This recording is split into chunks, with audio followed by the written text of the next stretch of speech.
Thank you for the amazing energy you've all brought to this conference, to coordinating, to doing the hard work of principled, persistent, constructive civics. And thank you for the warm welcome that you've given to our visiting delegation of members of Parliament from Ghana and your interest in our international work.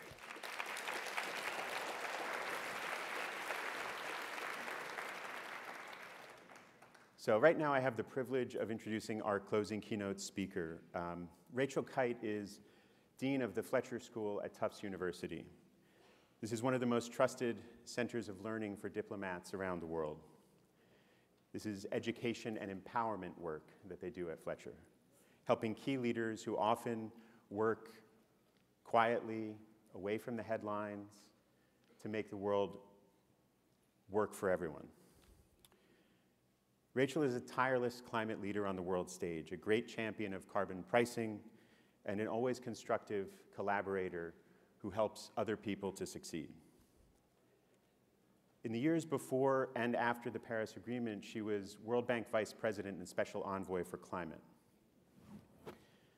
It was during that time that CCL first engaged with Rachel. We shared a list of principles for effective, efficient carbon pricing that came together through a process of engagement with stakeholders and experts. And she's been a consistent ally ever since. In that role at the World Bank, she spearheaded the creation of the Carbon Pricing Leadership Coalition. In the CPLC, nations, multilateral institutions, nonprofit organizations, and businesses, including major energy companies, came together around the same table with a common purpose to expand effective, efficient carbon pricing around the world.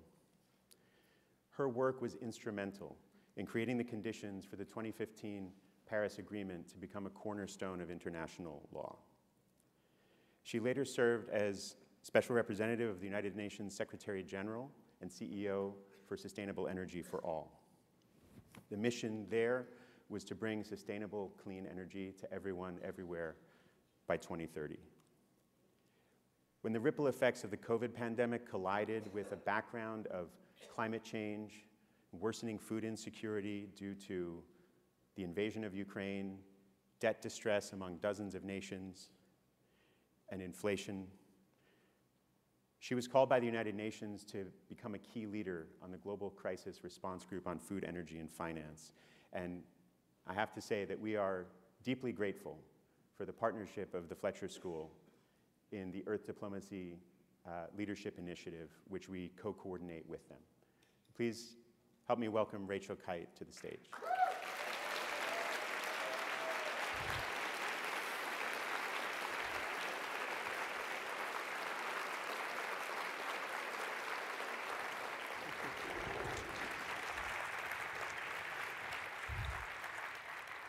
Thank you, Joe.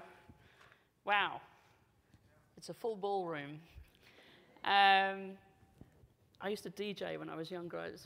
Maybe I should have brought my turntables with me. Another time. When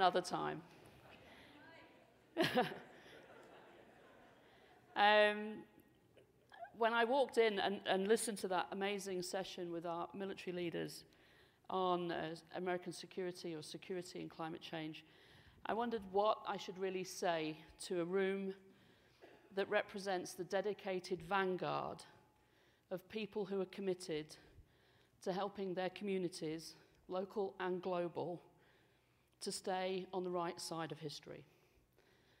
The first thing I think I really should say to you is thank you.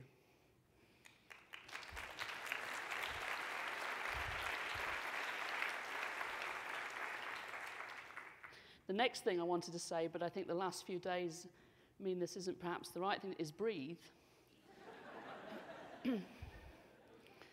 And take care of your own resilience and take care of each other. The science is deeply disturbing. The El Niño impact on this warmer world is providing us with numbers which are, even incomprehensible to the scientists. The temperature of the water in the Pacific, temperatures that are being reached all across the world. The weather events are unprecedented in their confluence and in their severity. And yet there's something in our human disposition which means it's difficult for people to confront why that is and what we can do about it. This is where you come in. At the same time as the science being so deeply distressing at the moment, I believe firmly that we have an opportunity, a window is open for a response which will allow us to get ahead of the science. And I believe that that opportunity hasn't been as obvious as it is now. I'm not a Pollyanna, but we have so much of the technology. We certainly have plenty of finance. And I think we have an alignment of understanding, notwithstanding how difficult the geopolitics are at the moment, that bring us to a point where perhaps we can see things move forward. I've always said that our science deserves better politics.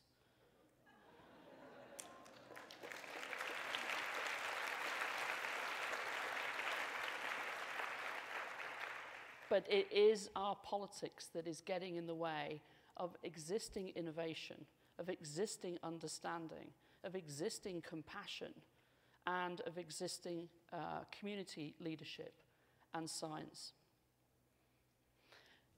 When I worked with Joe, first of all, at the World Bank, nearly 10 years ago, we used as an organizing principle the idea of focusing on the least number of most important things that need to be done. The least number of most important things to be done. Of course, climate is everything and everything is climate, but we have to make progress on a certain subset.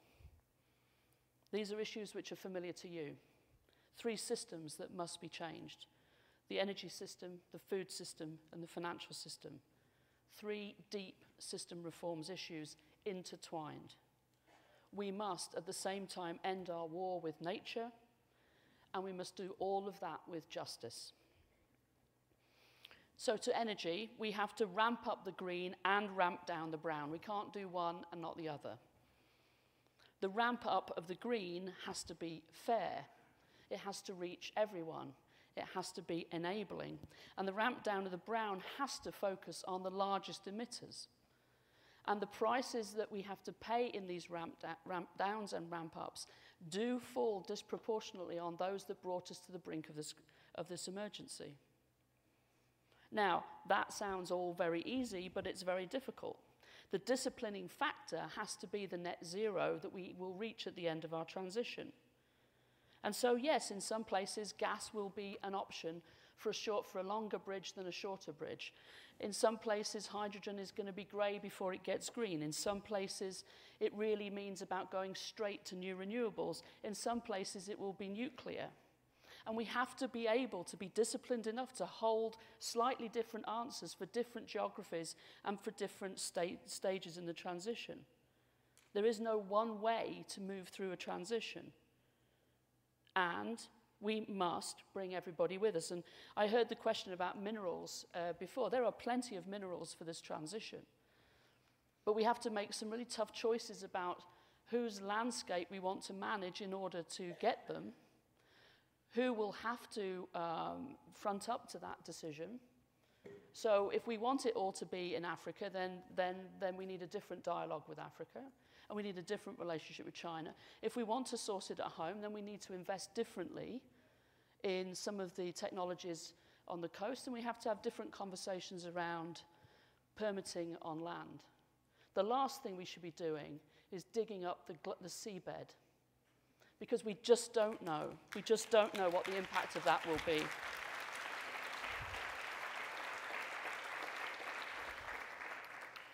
So to the food system. This is, in essence, about allowing every family to be able to source a healthy, sustainable, affordable, and desired diet. It is often, because of SDG 2, described as zero hunger. I actually think that that's an oversimplification. The hunger is the effect of politics, yet again. There's plenty of food in the world, and there's plenty of capacity to be able to generate that diet. But it has to be affordable, it has to be desirable, it has to be within a cultural context.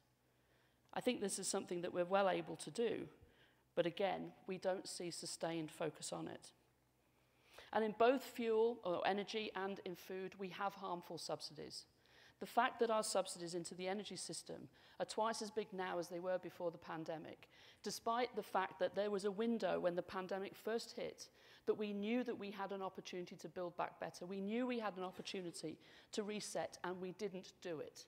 We missed the button. Just like Prince Charles at the Eurovision Song Contest, if any of you saw that. Now King Charles. So, shame on us, right? Shame on us. But we know what we've got to do. And let's go to the financial system. The signals within the financial system are at cross purposes. And let's talk a little bit about the ESG storm in a teacup we've got going on in this country. The woke capital backlash, dear friends, is unmistakably coming from the same people who won't say gay and the same people who want to control women's bodies. This is not about the efficacy of the financial system. It is not about the sustainability of our communities. It is not about the financial system even. It's about control.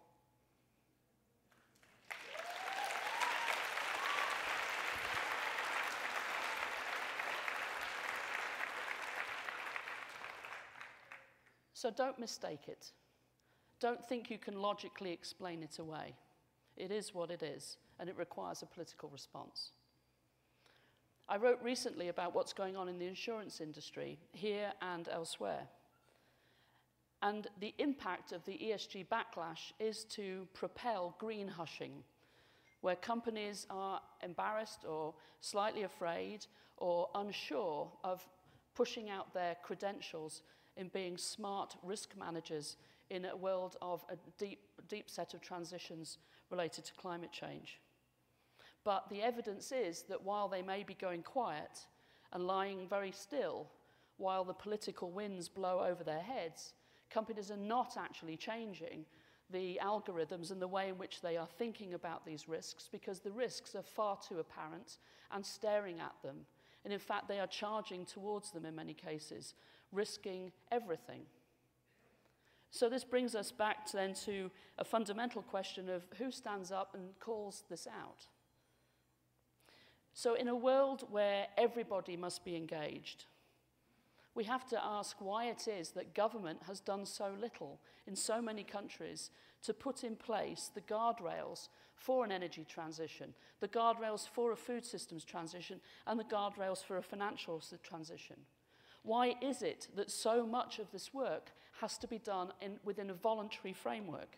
And then why is it when leading companies move through voluntary frameworks and put their head above the parapet, we simply move to lop those heads off? You, the people in this room, you have to hold the center ground. You have to hold the idea that in a transition, you may make 3 steps forward and 2 steps back, but it is a transition. We have to hold carefully the idea that companies may make mistakes. Mayors may make mistakes. Selectmen may make mistakes. Congressmen and congresswomen may make mistakes. But as long as we are moving in the right direction, we have to have the grace to say that none of us know how this transition will actually go, but we have to keep moving in the right direction. That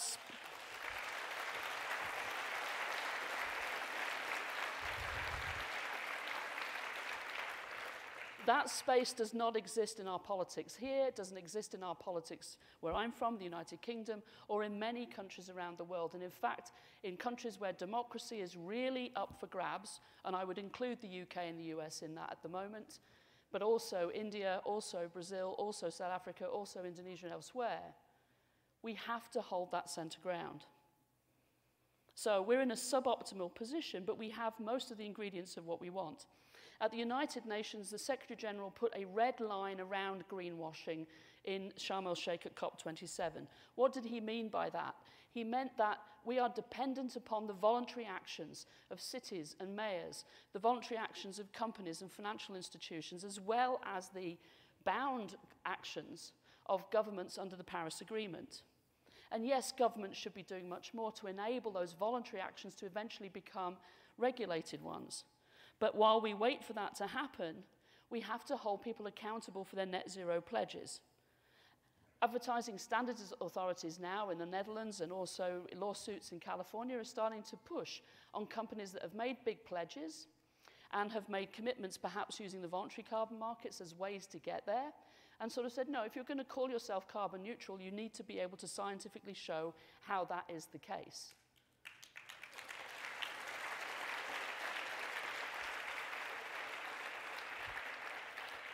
But in an era of green hushing, we have a responsibility to encourage and provide an atmosphere for people to, in good faith, make the first move, and then to be able to course correct. The course correction always has to be going up, always has to be moving up, but we have to create that space.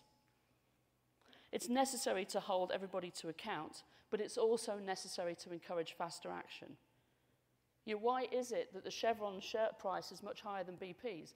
I mean, neither is brilliant, but one has actually got a scenario for how to get to net zero, rightly or wrongly. We can agree or disagree. I question whether opening up the Alaska is really part of a net zero strategy. So I think these are difficult questions that we have to wrestle with, and there's no right answer. So the last thing I want to say is that in order to get the politics which is good enough for our science, ideally we have a world where we have some kind of reciprocal vulnerability. Reciprocal vulnerability is the ability of a leader to stand up in front of their constituency, national or local, your workforce or your community, and say, we don't know every step of the way in this journey towards net zero, but we know we've got to get there, and we know we have to take everybody with us. I am prepared to lead, and I will lead with you and with your support, but I might make mistakes, and we'll figure it out together. We need more of that and less bombast. We need more of that.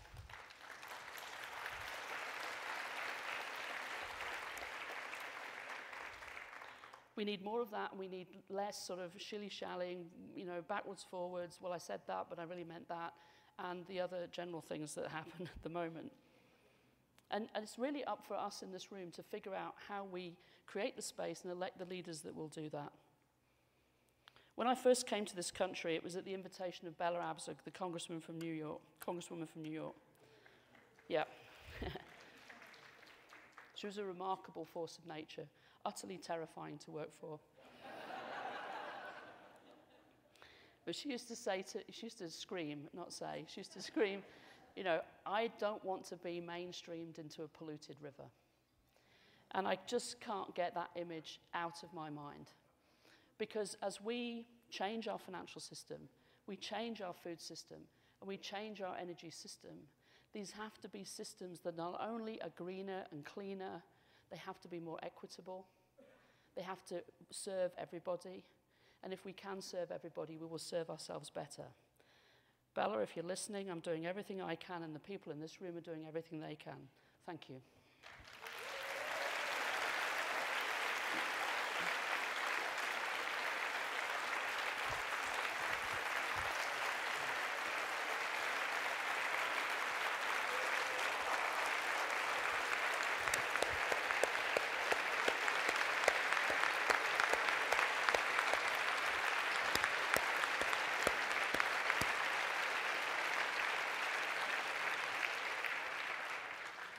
Now, apparently, I'm going to take questions. I won't take any questions about my playlists or anything else that's going to fund my children's education. But I mean, but otherwise, I'll take questions on anything.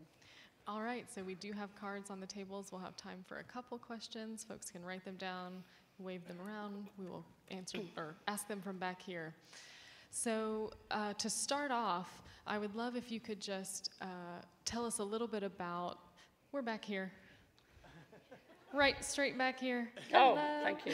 I was directionally challenged. Could you tell us a bit about the school or the trainings that you are offering in conjunction with Citizens Climate International for countries who want to be represented at COP but need a better understanding of the process, the training that you're offering for these diplomats to participate in that and have their voices heard? Can you share a little bit about that process? So thank you very much for the question. So we've got three things which have developed very quickly over the last couple of years, really. One is a program together with CCL, which is a hybrid of some of our faculty and some of our resources and some of your resources, really just talking through what's happening in this extremely crowded and busy sort of climate diplomacy schedule, where we have climate negotiations under the convention, but also we have all of these other things that are tangential which affect it. So next week it's the Macron summit in Paris, Macron-Motley summit, and then we go to G20 meetings, and then we go to an Africa climate summit, then we go to the General Assembly, and then there's a G20 proper, and then there's the Marrakesh meeting of the bank and the fund, and these are all building blocks to progress. So we talk about that. A second piece is for small states, in particular small island developing states, least developed countries, and landlocked developing countries, a program which is partly funded by the Global Environment Facility and others, to basically take their negotiators and the people involved in their climate positioning.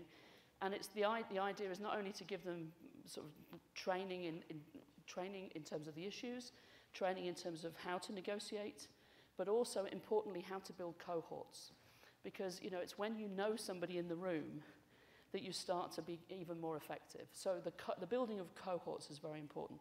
And then the third thing is that we've got diplomatic academies from all over the world coming to Fletcher and saying the world is moving very, very fast, it's changing, our diplomacy needs to change, and at the heart of that is climate change and a few other sort of issues which cut across everything else. We would like to completely change the diplomatic curriculum, not only in our diplomatic academies, but in the Foreign Service. And so we've always had a tradition of doing that kind of training, but I think we understood that climate was not only changing the way that you looked at the world, wherever you were in the world, but it's also demanding a different kind of leadership.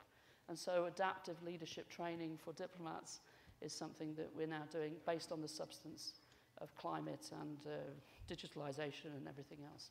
So lots of different ways. And then, of course, we have an executive education program.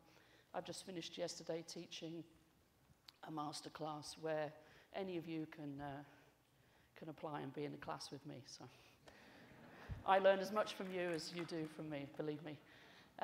Next question. All right. Unfortunately, we only have time for one more.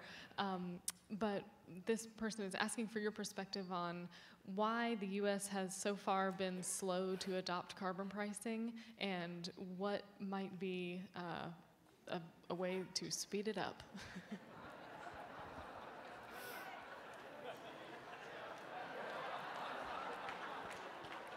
I thought you said they were a friendly crowd. Well, if you get your sleeping bags out, I'm ready to tell you the story. You might be here a bit. We could have s'mores.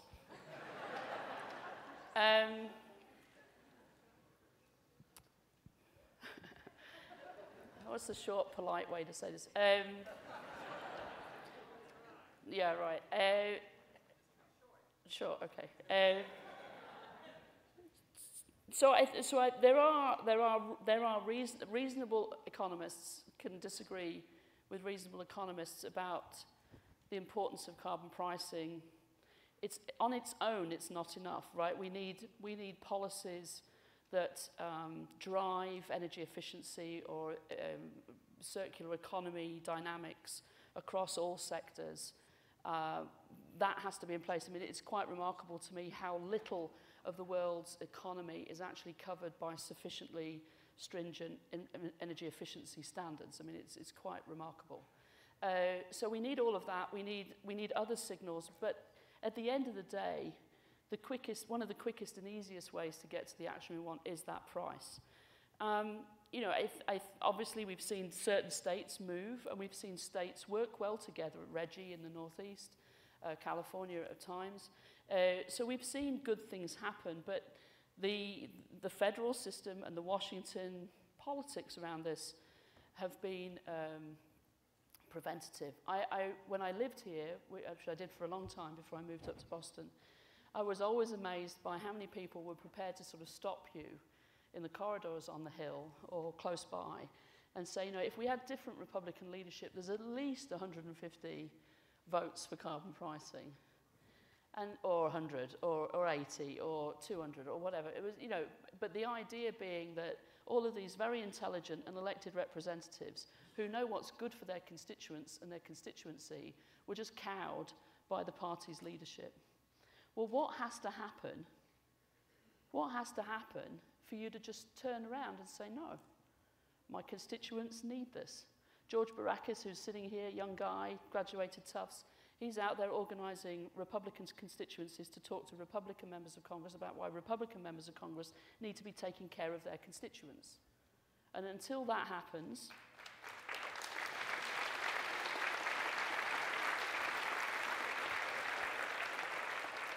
and of course, this is not a partisan issue. This is about, you know, I grew up with Margaret Thatcher as a prime minister. You know, this is about keeping your family's finances in a good shape. This is around basic, what are you investing in? What do you want more of? What do you want less of? And why? Where do you put the penalty, the fees, and the taxes? This is really simple stuff. But Citizens United has you know, delivered a body blow to democracy in this country, and climate suffers. And I don't think there's any prospects for reversing Citizens United, but we have to somehow get around that. I'll stop there, because then I start saying other things. There you go. All right, thank you, Rachel Kyte.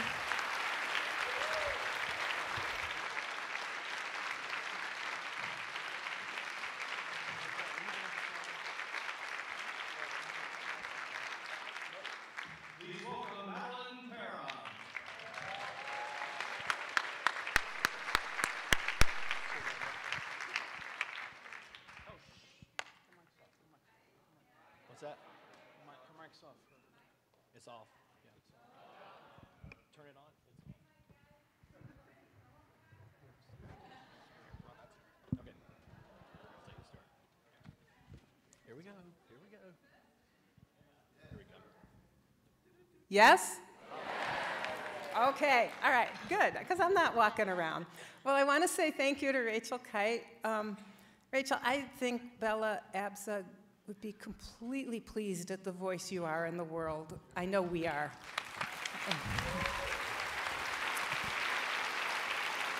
And we will keep doing our part, and I am humbled by the parts, the roles and the intelligence and the commitment of the folks I met when I was over at the COP with Joe and where I met Rachel.